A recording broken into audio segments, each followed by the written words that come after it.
Sur ces pistes de terre rouge, l'hémorragie. Au sud de Bangui, la capitale centrafricaine, la violence est devenue le quotidien des quartiers de Fatima, de Katin ou du Plateau. Les rebelles de la Séléka et les milices anti-Balaka se déchirent et la population subit. La nuit dernière a été celle de trop pour ces familles. Elles ont pris le strict nécessaire et fuient vers les camps de déplacés les plus proches. Nous entrons sur les terres de la paroisse Notre-Dame du Mont-Carmel. 5000 déplacés vivent ici. C'est l'un des 5 plus gros camps de Bangui. Il y a 2 ans encore, ces terres étaient exclusivement destinées aux cultures. Les palmiers sont devenus le toit de ces nouveaux sans-abri, la terre des champs, leur jardin. Antoine et sa famille sont arrivés il y a quelques jours à peine. La blessure est encore à vif. J'ai perdu une fille de moi-même que j'ai poussée. Ma maison était détruite partout. On ne peut pas rester comme ça. Il faut qu'on fouille.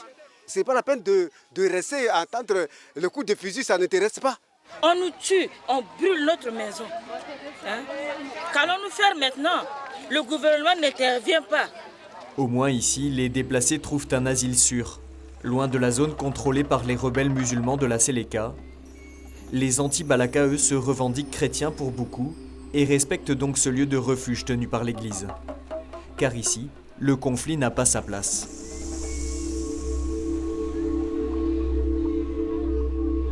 Beaucoup de déplacés sont arrivés ici dès le début des hostilités fin 2013.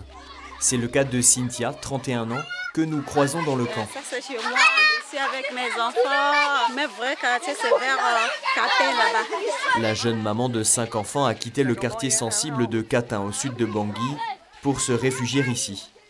Elle était enseignante à l'école comme son mari, mais ça c'était avant. Ça fait 2 ans et tous nos biens, on a perdu ça.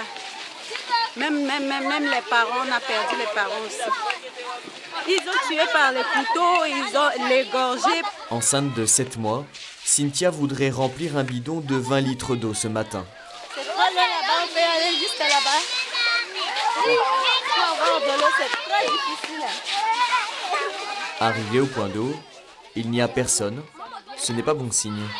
J'appuie, mais ça ne sort pas parce que c'est déjà fini. Ce n'est pas suffisant pour nous tous ici.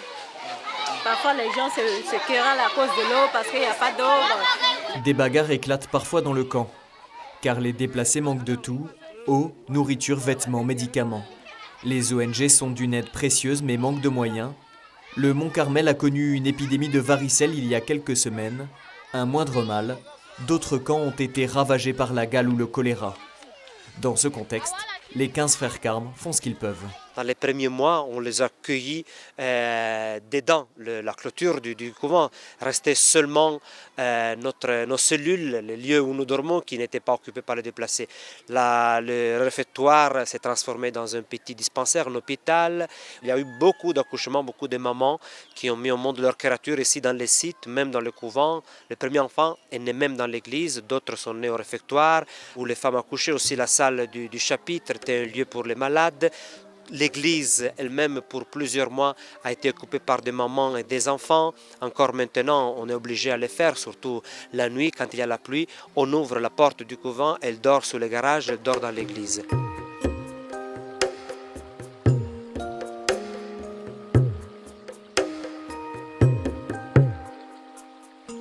Miracle de Dieu.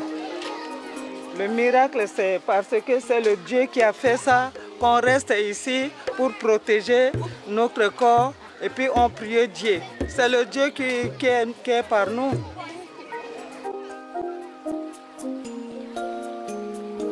J'ai fait des accouchements, j'ai fait beaucoup de traitements pour les enfants, pour les femmes enceintes, puis j'ai fait des sutures pour des plaies, parfois des plaies par balle. Victime d'une bagarre cette semaine, Anissé a été blessé au visage par une bouteille en verre. Aristide, le frère infirmier du Carmel, s'occupe de sa plaie.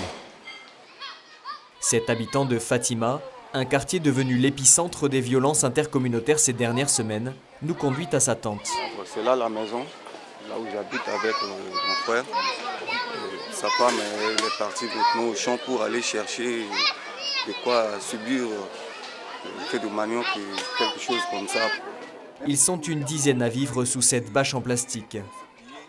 Des conditions extrêmement précaires. Donc lui également, il a perdu. Anissé dort sur cette simple natte à même le sol. C'est moi qui dors là.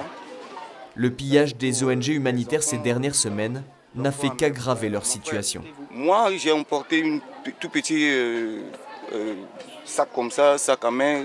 C'est pourquoi les femmes ont... Je n'ai rien reçu comme... J'ai beaucoup perdu de choses. Anissé a tout perdu, sa maison, ses outils de travail, des parents assassinés, sa femme et ses 5 enfants en fuite vers Mbaïkid où ils sont originaires au sud du pays. Mais pas question pour lui de chercher à se venger. À tous ceux qui nous considèrent comme des ennemis, moi je ne garde rien au cœur. Donc je pardonne tout le monde par la croix, au nom de Jésus qui nous s'est sacrifié sur la croix à cause de nous. Aujourd'hui en Centrafrique, 3/4 des camps sont gérés par l'Église à travers les paroisses, les maisons religieuses, les séminaires qui pallient de nombreuses carences de l'État, laminées par des guerres civiles à répétition. Un effort salué par la présidente de la transition en République centrafricaine, que nous avons pu interviewer en exclusivité. Depuis le début des crises en République centrafricaine, l'Église catholique a été très présente sur le terrain. Les religieux ont participé vraiment à l'appui aux communautés qui souffraient des affres de cette crise-là. La plupart des populations se sont réfugiées dans les églises pour trouver un peu de paix, un peu de réconfort. Malheureusement, nous connaissons un regain de violence. Cette action de l'Église catholique doit continuer à être menée sur le terrain. Le pic de violence qui embrasse Bangui depuis la fin septembre a jeté sur les routes pas moins de 60 000 personnes. L'Agence des Nations Unies pour les réfugiés estime à 1,5 million le nombre de déplacés aujourd'hui dans le pays. Près d'un Centrafricain sur 4 a été touché depuis 2013. Pour des raisons de sécurité, de nombreux travailleurs humanitaires ont été évacués, mais l'Église, elle, demeure coûte que coûte. Pour les déplacés, elle est souvent le dernier rempart.